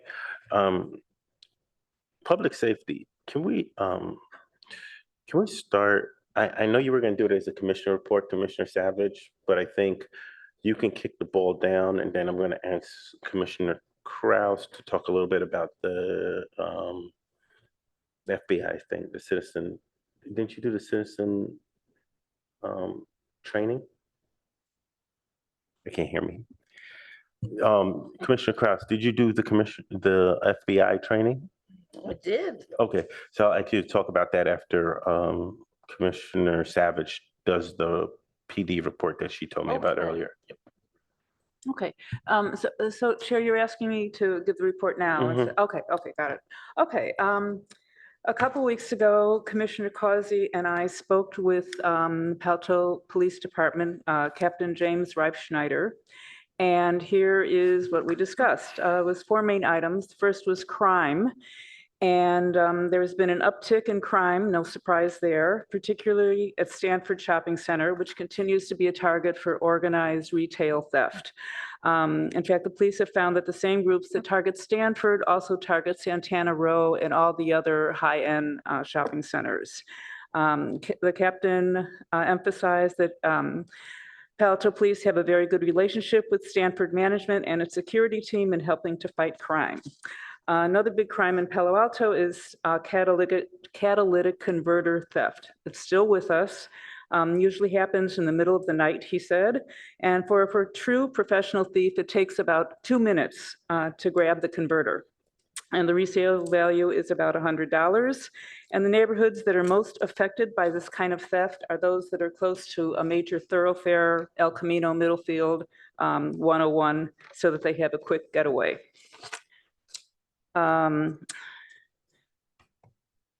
So in an effort to deter crime in Palo Alto, City Council recently voted unanimously in favor of license plate recognition cameras. They approved a total of 20 cameras. So far, 8 of the 20 have been installed and are operational, and that means there's about 12 to go. Some of these cameras are deliberately focused on El Camino and other commercial districts because that's where a lot of the crime occurs. And according to Captain Reifschneider, they have already helped in deterring some crimes and solving some of the investigative cases. Next, we talked about hiring, which is always an issue. They are budgeted, Palo Alto Police Department is budgeted for 86 officers, and there are currently 9 vacancies in the department, which means there are a total of 77 officers in the city. Recruiting is and always has been a huge issue for police, and it's not just a Palo Alto problem, it's a nationwide problem. So what Palo Alto is doing is trying to hit all the major recruiting events. They're also doing community events, athletic events, anything to broaden the pool of candidates. Next is community issues. A lot of the programs like Citizens Academy, school resource officers were halted when the pandemic began. And the department is very interested in resuming these, but because of the budget and staffing issues, it has been very slow to restart. The hope, though, is in 2024, the Citizens Academy will begin again. And being a graduate of that, I can tell you it's a great community event. Yes.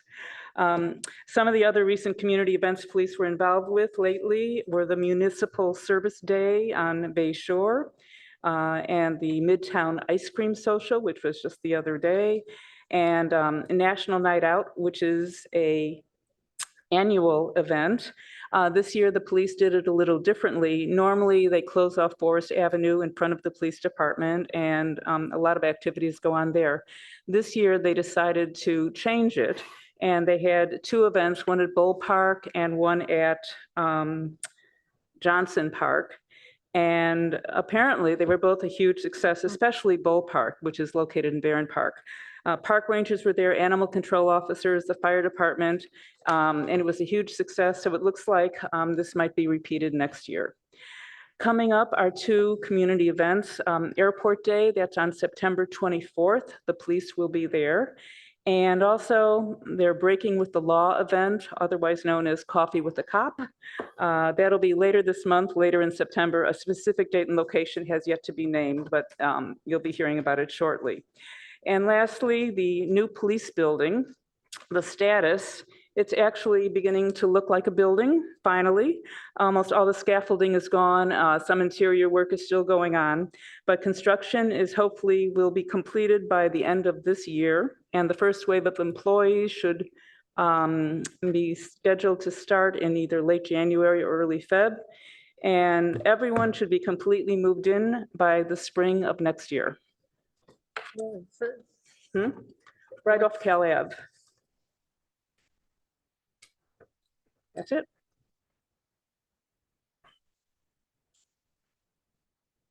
Commissioner Krause? Yes. I had the honor of attending with Daryl, for the most part, the FBI Citizens Academy. And it goes for 8 weeks. And it's a marvelous program. It's informative, it's cultural, it's societal. You get people from many different walks of life, different parts of the Bay Area. We hosted it. Now Police Chief Bender welcomed the FBI and kicked off the first session. And the people who run it take explicit care in making sure there's information that's conveyed. And if you have questions, they stay around and answer. And they go all sorts of functional areas. The first was really finance oriented. What happens in these financial machinations, whether they be inside this country or they be external and international. We moved on to hate crimes, and we talked explicitly about hate crimes. The head person, I don't know the name. Yeah, the SAC, the special agent in charge, Robert Tripp, attended every class, which, he's in charge of the whole Northern District of California. Oh, And wow. For him to schlep, I have no other word for it than that, every week to Palo Alto was really impressive, and it shows how important the Citizens Academy is to the FBI. Because it's a major opportunity to get information out to the community as well as to begin recruiting. Okay. And then the final sessions were on human trafficking, whether they be by email or they be by women and young men that are trafficked on social networks, online, in the public web, and in the dark web.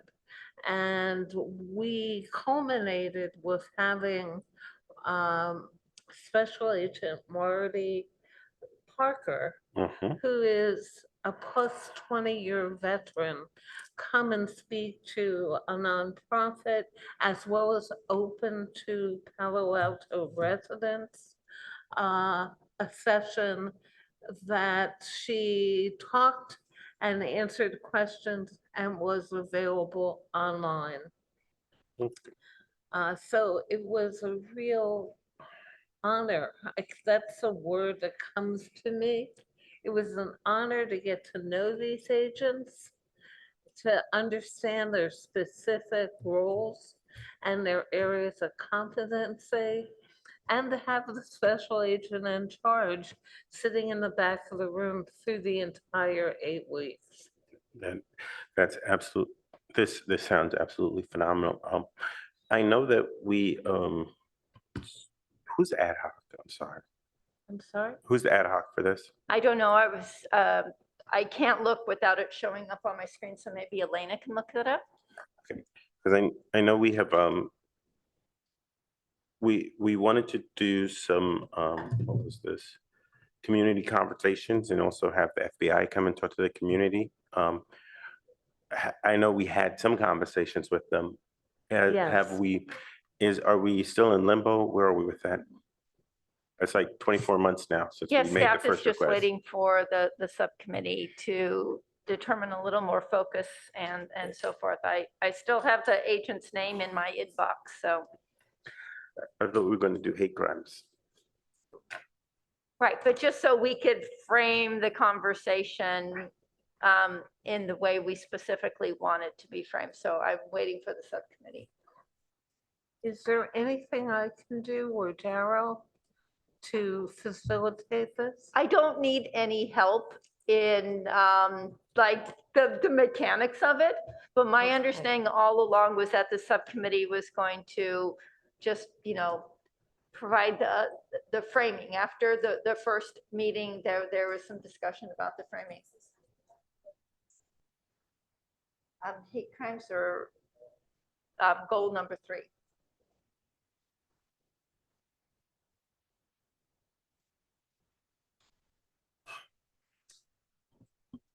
And Chair, For public safety, I have the Commissioner Kraus and conversation Commissioner with Marty Savage. Parker is available for the commissioners to leave. Well, thank you so much. Alana, say it again, please. The names again? Commissioner Savage and Commissioner Kraus for public safety. Okay. So Yes. I think if we could come back in October with a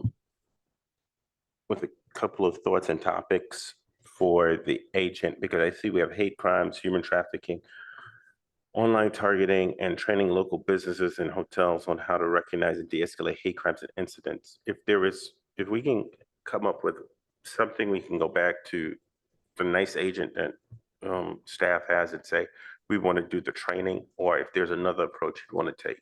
Because I know we started the process of talking about bringing in the FBI for training. That might not be the right approach anymore. But how do we what's our next steps on these public safety items? Why don't we work together, develop them, come back to you? Because it might not be anything, but we'll see. All Yeah, right. I'm happy to. Yeah, yeah, we can get in touch with the agent who That's you right. spoke to before, Mhm. Michael Gimbel, and arrange something. Okay, thank you all so much. Thank you. Next item.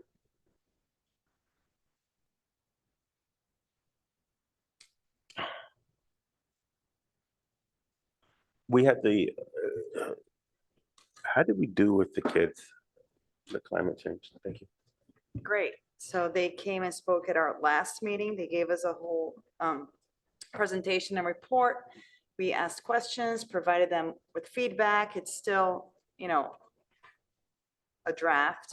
Mhm. So we did give them some ideas and offer to help them. And then they're gonna go back and then eventually return back to us. And I'm not part of the ad hoc committee, so I don't know if whoever's part of it. I was part of it, but Okay. I'm on maternity leave. So I don't know if anyone else has anything else to add to it, but they came, they did a great job. And I think we had some great conversations and some great ideas and for them to look into other things. Go deeper, I think, a little bit. So, is it on Kat Snyder and her coalition of young people? Is that who's the ball's Yes. court? Yes, Well, they've had at least one person leave to go to college. Right. Or- Katie went to Katie. college. And they know this, right? Pardon me, Chair? And they know this, right? Yes. Yes, although it was just one of the subcommittee members that was here last time. It was, the young woman, yes, that much I remember off the top of my head. me too. Her name is escaping me. I actually don't know that it's clear what the next steps are on this work stream, because when we met with them, it was that they were were gonna finish this graduating. report and then they were all graduating. And then when they came, there was much more talk about it as a draft, they should come back. But it was unclear to me that any of the students are actually available to do much additional work. So so maybe we need to loop back with them and just find out if they have interest and ability in doing more. All right, so yes. May I weigh in here? I've had Yes. some involvement with the Palo Alto Student Climate Coalition and was just at a meeting a couple weeks back of the Palo Alto Youth Council, which is newly constituted for the year. My impression is that they are just newly back up and running, whether it's the Youth Council or Pahrc, with Katie Roof having graduated and gone off to Cornell, I believe. There is new leadership in place, and I think they are more eager than ever to work with y'all and with the council, figuring out what that means. But I think they're planning to come forward to council with a proposal for deeper involvement with us. And so I would think they would be excited about the opportunity to work even more closely with you. So, is Kit Snyder still the point of contact for them, Minka?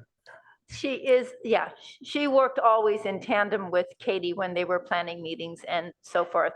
I think based on what the council member said, I think it would be good for the subcommittee members to get a hold of Kat and just ask for clarity is, are they planning on going a different route through council, or are they planning specifically to finish their report for the HRC, or are they planning to hand off what they've done so far, and they're going to pursue different aspects of the topic with them? So I think if we can get some clarity on that, that would be helpful. I can take that as an action item to follow up with them. Thank you so much. All right.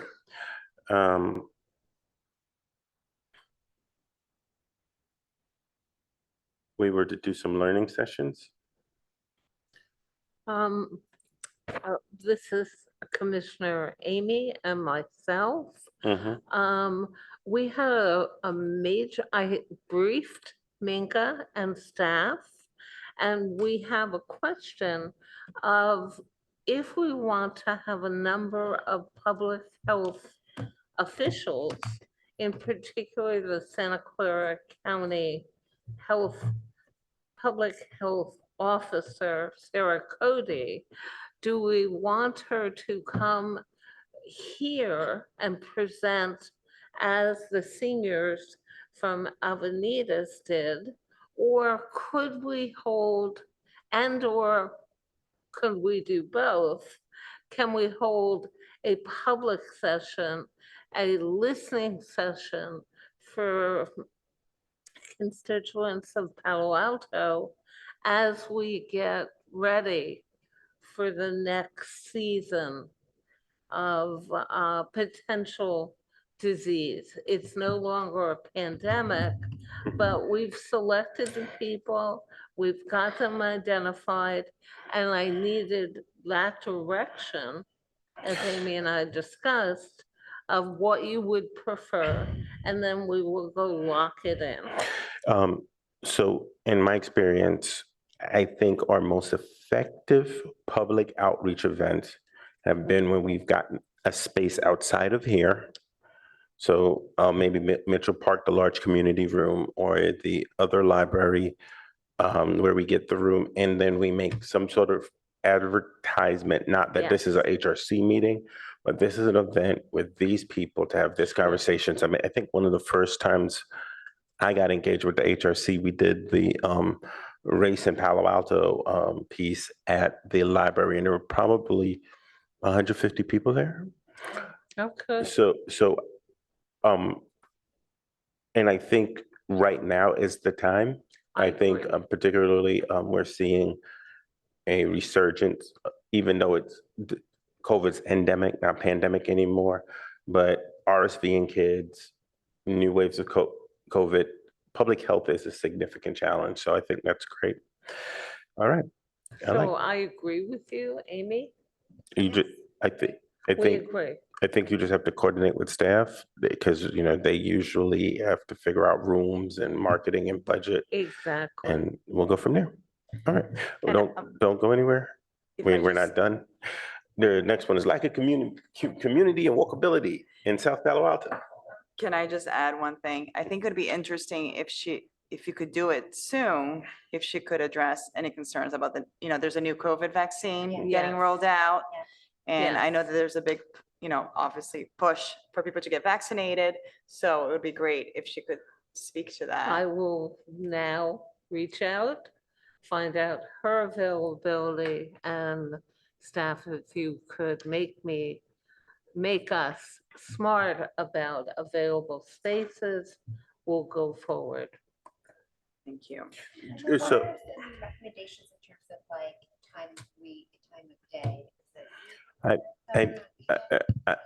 I don't think there's any perfect time. Yeah, We've done events almost every night of the week at this point. yeah. And I think it's more the energy around the topic. Mhm. I would really work with Minka.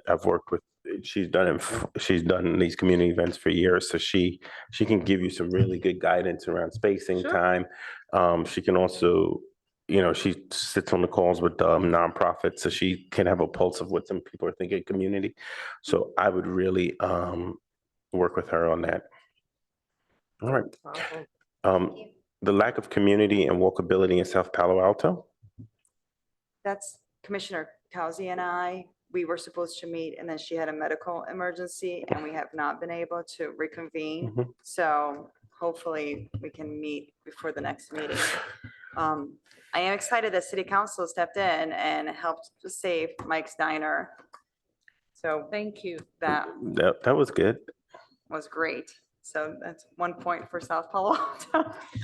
We just need to get the cleaners and While council members were involved in that effort, I think in particular the mayor, frankly, I think it was the entire community. Over 1,500 people signed a petition.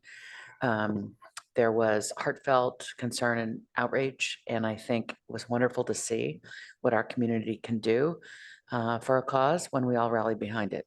Mhm. So it sounds, knowing the tempo of life, we probably won't really deeply engage in this until early next year. Yes, I don't think we're going to be able to. Okay. Yes. Who's doing issues face? Whoa, yes, you guys. Is there anything else you see in this calendar year bringing back on seniors? Yeah, we have a listening session actually in the next meeting as well in October with 5 different service providers. And given the stats we heard today, it's very important. So, well, yeah, so it'll be, and that'll be a continuation. It'll be part 2 of this conversation we started today. Thank you so much. Next item. All right. Is there anything that has come to any of our commissioners' attention that we as a community need to be talking about or addressing that hasn't been covered? I know to give you examples in the past, we were able to engage in conversations around COVID very early because we have discretion to be the canary in the coal mine. We were able to shift our whole plan around the tragedy with George Floyd. So if there's something that you're seeing in the ether, we as a commission would love to even have a thought on it. It might not be a fully formed thought, but at least let's have some dialogue around it. Well, last time we had speakers on reparations That's here in nice. California. Mhm. And I know Commissioner Stimler brought it up at the end of our meeting, and then we talked about reaching out to them. Have we reached out to them? Minka, to have them come and talk to us? I'm waiting to hear some information about timing Mhm. because even our October meeting is looking quite long at this point. So I think leadership will have to do some prioritization, but they have not fallen off the list of things to be on upcoming meetings. Who's doing the reparations?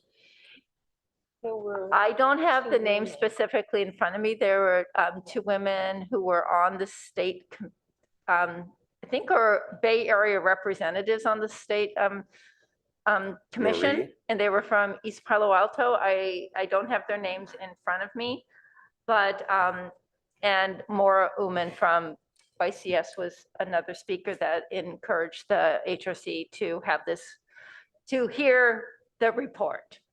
Perfect. I think that covers it. There's one thing, Mayor. Yes. There's a rising problem in downtown Palo Alto with merchants being pushed out by landlords. For example, one of the dry cleaners, which was next to the French restaurant on Bryant Street, essentially got pushed out by her landlord to expand the French restaurant into that space. I personally helped her find a new space, but I think that, which is on the other end of Hamilton at the corner of Cowper. But I think those are issues that we and the council should be looking toward, of how we manage the services and the merchants that provide these services from becoming a desert. They just are getting pushed out by very aggressive landlords, not only in South Palo Alto, but right here in downtown. It's interesting. I learned more about parklets than I've ever wanted to learn this week. And I also learned a lot of concern around businesses. Are there people like Charlie at the chamber or any other business associations that can help us quantify and talk about some of these conditions? Because I know one of the reason I bring up parklets is one of the questions that were brought out of that conversation was the diversity of vendors on streets and diversity of people, and how do you make a community that makes sense? And if this is happening in a pattern, not just an instance, maybe we can get some business leaders or small business people to really do it. I know that I'm speaking for the chamber in October, so I can reach out to Charlie then and ask him that question. Yes. Right, and I would just encourage the HRC to, when you're having these conversations, think about it within the role of I know. the charge of the HRC. I'm- Because I know this could creep pretty well easily into other areas as well. If I think Commissioner Kraus described it best. She says when we start creating deserts in our community where there is a dearth of services, and I grew up in a city in Mount Vernon, New York, that was a food desert. And you had to drive out of the city. And I never thought I would move to one of the most affluent cities in the country and then be like, we have a desert. I can't even find a dry cleaner. I got to go out to that city. That's what I'm trying. But I'll use that because that's, Molly Stone's is never closing. I'll always have a grocery store. Yes, yes. At the risk of participating in the creep that Ms. van der Zwag is trying to She's trying to hold us back. hold us back from. I know. I would also offer that maybe Steve Guagliardo, who's in charge of economic development and revitalization for the city, would be a wonderful person to speak with, because as we know, all of these issues can be viewed through a lens of equity. When we're thinking about how to revitalize the city, what that even means, what are the metrics, what matters as we approach this. We could be deeply inclusive of all as we revitalize, or we could decide to prioritize things that really leave a whole swath of people out. So I think he'd be a great person to speak with, as well as Charlie Whiteance at the chamber. Yeah, I was thinking of having Steve be part of that conversation. And there's an ethnic issue, there's ethnic issues involved. In particular, cleaners are usually Korean. And there's some manhandling of the people involved that don't speak good English. It was ugly, just so ugly. And we need to stop it at some point. And I think when we're talking about private property owners, we have to keep in mind that we don't have a lot of control. At the same time, there are carrots, if not sticks. So the way in which the community communicates about all of these issues in small ways, in large ways, in the media, really shapes the personality and character of the city. So I'm excited to Exactly. see you have this conversation. Yeah. So, thank you, everyone.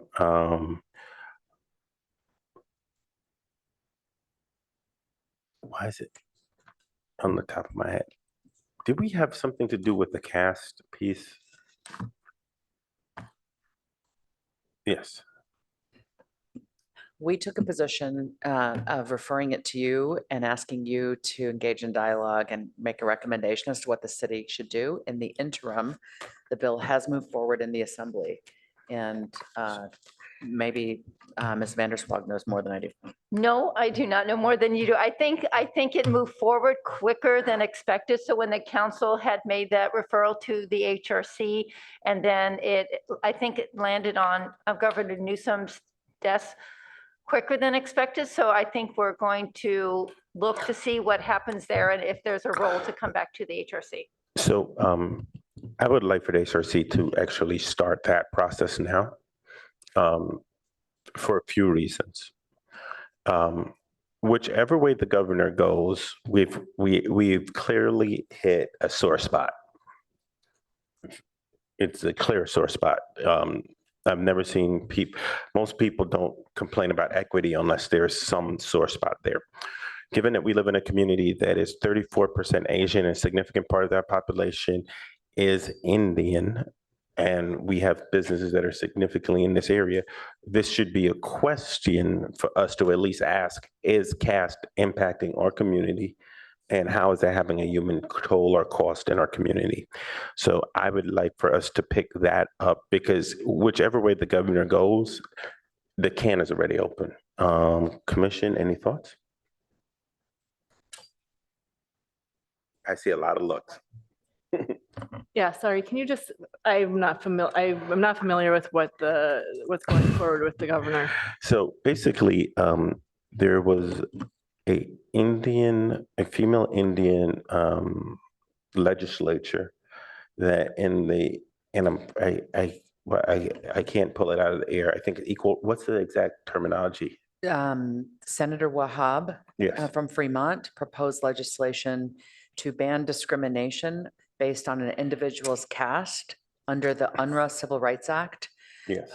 which has all of these protected statuses Yeah. who may not be discriminated against in California. And the Thank you. proposal was to add caste to the list of many classifications and identities that would be protected. It's called SB 403, and it did pass the Assembly and the Senate recently. Sorry, we thought you said CASP with a P. No, So can't. SB 403. Yes, I'm sorry if I didn't pronounce it with enough clarity. So to add a little bit more context to that, there have been certain parts of the Indian community that have protested vehemently to not have it added to the anti-discriminatory paperwork. Chair, I can't hear down here when you turn. I'm so sorry. I said, and the reason I am highlighting it is because there's certain parts of the Indian community that have protested vehemently to not add it to the anti-discriminatory laws of our state. Okay. Thank you. Yes, go. Having sat through a number of public comment sessions where we heard from people on both sides of this bill, I think I can summarize the situation as a set of people who feel that caste must be added to the list of protected identities and statuses so that people have a remedy if they are victims of caste discrimination in our state. On the other hand, there were people from the same ethnic background, cultural background, saying, please do not bring this concept here to California. We don't have it here. We left it behind. Our children don't know what it is.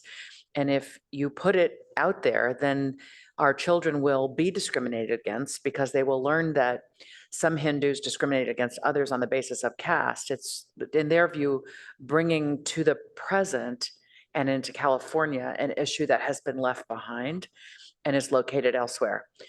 the people I've mentioned first think it is very much present here, would say, I have been discriminated against. And then the others in opposition are saying it is not an issue here, and you will make it an issue if you put it in, into our California Constitution.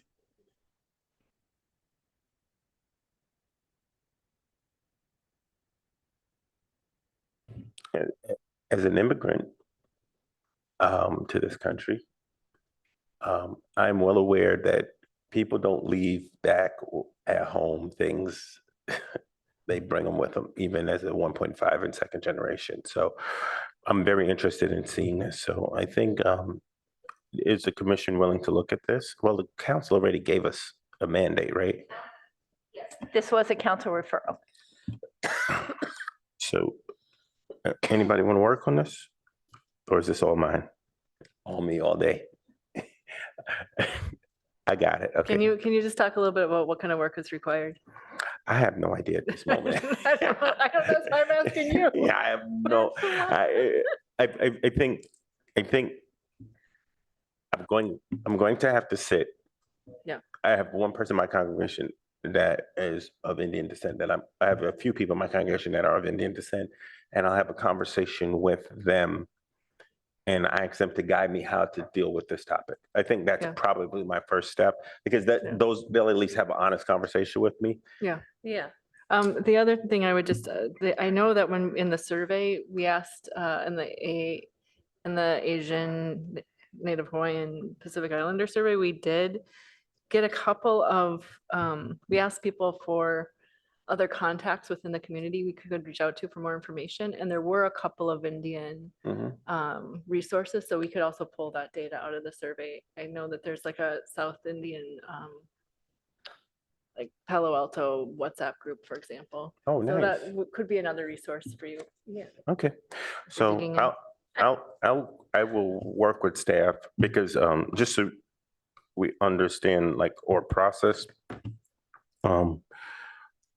You bake the cake, or you try to bake the cake, and then you have to come up with like not only a great idea, but like the resources, facts, and cogent information for us to work on, and then we can bring it back to a meeting. So like, I'll throw it out here and say, can we work on it? But then I have to go bake the cake and put everything together before I bring it back to the commission. I certainly have access to large numbers of the South Asian community Mhm. through the political work I do. Oh, that's great. I can only reach out to one commissioner, and then I'm in Brown Act territory. Is that correct? Oh, I got two. So I'll reach out to both of you. Thank you. Okay, yeah. Thank you. So I will do dear. due diligence this month, and then we go from there. All right. Do we have any other commissioner reports? Because I think I tried to get the commissioner reports in the work plan, so we wouldn't have to have another piece. Are there any other commissioner reports? Pam? I'll go ahead. Commissioner Stimler and I met with the leadership of PAM, the Palo Alto Mediation Panel, Diane and Adrian, and they are interested in coming to one of our meetings to talk to us about what they do and any trends. So sounds like October is a no-go, but maybe they can come in November to present? Yes. Staff, is it still in their bylaws that we have to approve the people? Oh, they got rid of that. I wonder why. All right, let's do November. Is that a? Everybody, and can you tell us for everybody's recollection exactly what the initial PAM stands for? Is it Palo Alto? Palo Alto Mediation Program, not panel. I Okay. always do that. All right, so that will come forward in November. Yes, Commissioner Shea. Yes, so I had an hour meeting with Mary Gloner at Project Safety Net, since I'm the liaison to Project Safety Net, and we're going to be meeting at the end of the month, and I'm going to be reviewing the results of our NHPI survey, and she's also interested in attending the next meeting. So she'll comment in our next meeting. Oh, that's a phenomenal. That's great work. Thank you. Anyone else? Y'all been busy. All right. If there's nobody else, is there anything, staff, you'd like to say for the good of the order? No, Chair. Okay. Have we missed anything, Commissioner? Was there anything else from the council? I think I Cass? managed to cover everything in response to, our agenda items as they arose. Oh, there is one thing from council. We still have to do the holiday report. I think I'll ask the vice chair to do that one. Because, we can't have both, that midnight duty. I'm not built for that. So when is the holiday report? I had a thing on my calendar for October 2nd. At one point, they tentatively told me if one of them didn't go on Monday night, it'd go October 2nd. So I will work to see if so for the council member, we call it the holiday report, but it's the response to advancing dates for race and equity. October 2nd? I do not know. Okay. I don't think anyone knows it right now. I will find out. Okay. And what about the renters? So with the renters, so Do So we the- want to table that till the next meeting? sure. Okay, because it sounds like we're about to go on a long journey. Oh, I was going to make it short, which is pretty good for me. So Okay, go ahead. I will say that they don't plan on going back to you at this time because they responded to your questions within the body of the report that went to council a couple weeks ago. It went to the council ad hoc a couple weeks ago. So we have nothing else we need to do for that. They will see if they will come back to you with another version of the ordinance for the rental registry program, but we don't know specifically at this time. And have we all received that report to review? I included that when I sent out an invitation to the meeting of the council ad hoc Okay, housing committee. all right. Which you attended and I attended. Everyone, thank you for your time this evening. Please go safe, and we will see you next month, same time, same place.